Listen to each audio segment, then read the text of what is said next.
Masuknya bentuk, ini yang saya diterangkan kemarin, yang tidak terlalu penting tapi jelimet, tapi bagus kalau ditahu, adalah apa ini? Masuknya bentuk pada pembagian di atas adalah secara aksidental atau berikutan. Karena bentuk adalah pembeda yang dipandang dengan syarat tidak. Nah, sementara pembeda bagi substansi tidak dinaungi oleh substansi itu. Pembedanya substansi tidak dinaungi substansi. Pembedanya jenis tidak dinaungi jenis.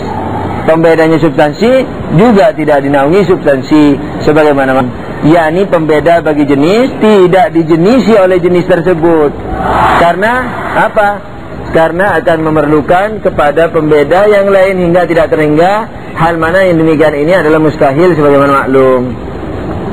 Dulu sudah dibuktikan. Begitu pula dengan jiwa.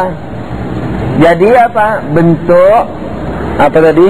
Iya, bentuk berarti dia dimasukkan ke dalam substansi bukan karena dia dinaungi substansi, tetapi karena sesuai dengan definisi substansi.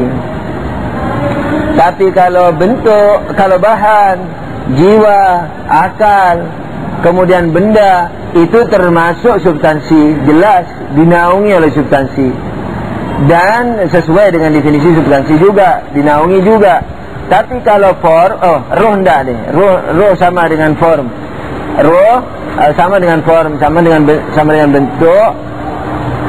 Karena roh itu sebenarnya bentuk penentu bagi spesies, katakanlah manusia. Oleh karena itu penentu dengan pembeda tidak ada bedanya. Sementara pembeda kalau dipandang diri itu disebut meta. Dan pembeda tidak dinaungi jenis. Meta atau bahan tidak dinaungi substansi. Tapi dia bisa dibilang substansi karena sesuai dengan definisi substansi. Apa definisi substansi?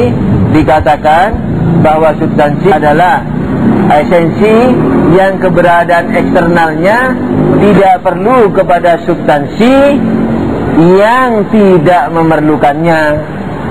Jadi bisa saja tidak perlu substansi sama sekali, atau perlu kepada substansi, kepada subjek maksudnya, tetapi subjek itu memerlukannya juga. Nah, form itu diperlukan oleh apa? Bahan.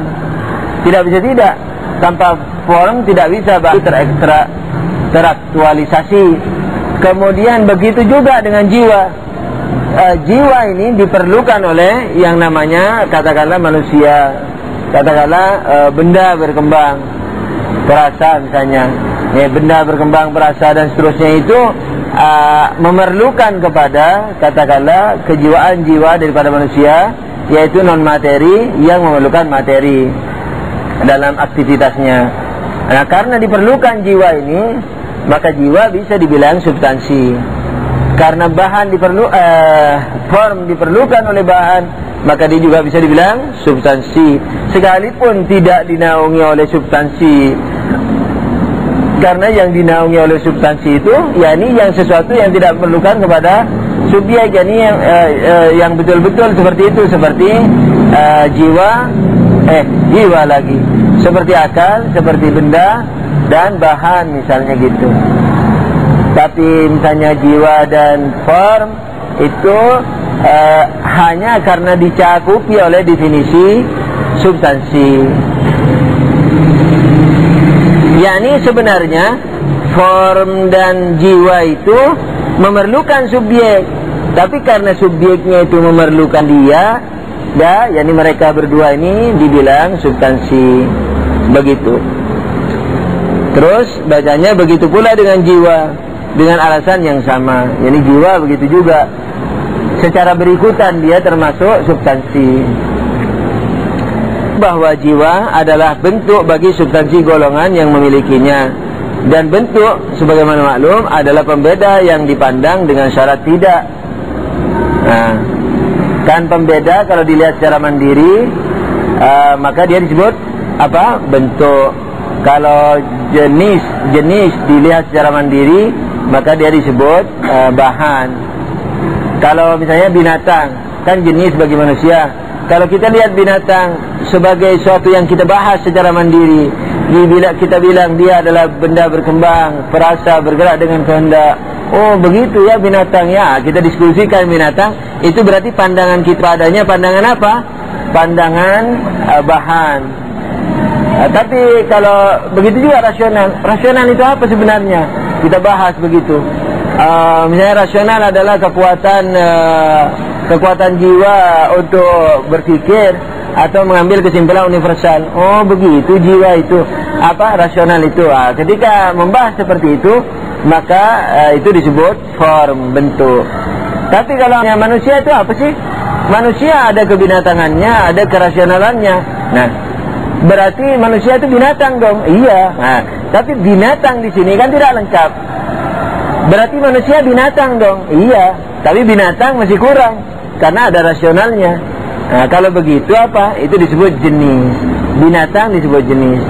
Jadi ketika binatang itu sebagai suami atau istri dari sesuatu yang lain, pandangan kita dalam keadaan seperti itu menatap binatang, maka dia disebut jenis.